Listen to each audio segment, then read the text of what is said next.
только для своей карьеры, а вообще на свое имя. Спасибо. Анча-мынча берилген суроолорго капа болбогула, себеби дебат есть дебат, мы должны очень прекрасно провести. У нас Максим Бакиев келгенде кетип калдым деп атам. Максим Бакиев менен чогуу эле бизнес кылып жүрбөдүң беле? Не болду?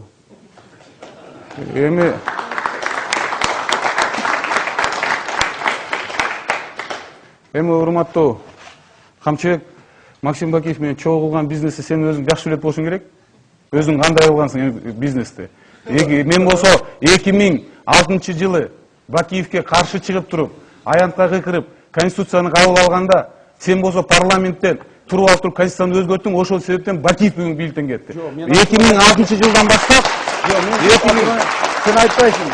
Мен 2006 жылдан баштап менин компанияларым немеде соттон башы чыккан жок. Мен кантип Максим Бакиев менен иш кылдым? Кандай соттон башын жүргөн? Максим Бакиевдин офисинде жүрбөдүң беле? Максим Бакиевдин офисинде жүргөнүмү сен көрсөң анда айтпайсың ошону. Айткам го. Мен эч качан Максим Бакиевдин вот когда ты первым вице-премьером работал, я же тебе говорю. Мен эч качан Максим Бакиевдин. Вот, например, когда ты работал первым вице-премьером, да? Когда первым вице-премьером работал, я же тебе говорил об этом. Ты тоже тогда признавался, да, эта власть нехорошо идет.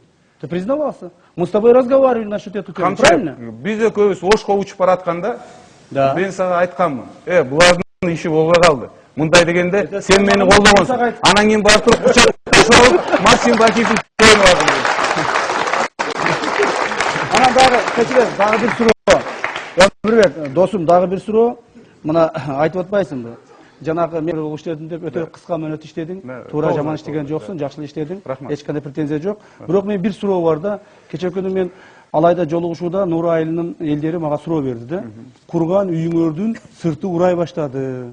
Ошону келип жардам бербейсиңерби деп. Мен билем. Ошол үйлөрдү тандоо компаниясынын строительный компаниянын председатели сен болдуң эле. Мына азыр эми ошол үйлөр урай баштаптыр. Эмне кылабыз? Эми биринчиден урматтуу камчыбек досум, МЧСтин жетекчиси болуп турганда ошол үйлөрдү сен кургансың, дагы бир эки компания бар.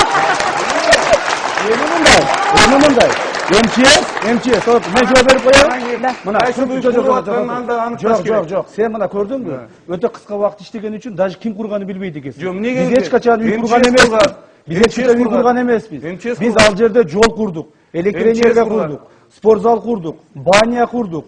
Ошол жолдорду курдук. Бардыгы бир үйлөрдө ошо МЧС колубузда тийген жок. МЧС курган. Ну зачем так? Анан кийин жанагы 1 минут калды.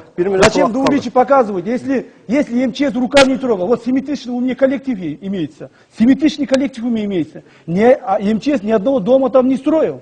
Понимаете? Это твоя компания строила. Биринчи чындыкка келсек, бул тендер. Мен биринчи вице-премьер боло элек деп алган иш, бул биринчи. Экинчиси, комиссияга сен мүчө болуп киргенсиң. Комиссия мүчө болуп киргенсиң. Биз бул теманы көтөртүп, сен Казакстандан компанияны алып келип киргизем деп, мен ага жолду тоском, анан кийин тиги эки компания курган. Андан ары сен деп атасың. Эгерде урматтуу телекөрүүчүлөр, эгерде ошол Казакстандан келген компания курганда, мына Казакстанда ошол компания 300 үй курду, мына азырга чектей турат. Сен Кытайдан алып келип курганыңар эмне? Баасын анктап коесуң. Баасын анктап коесуң.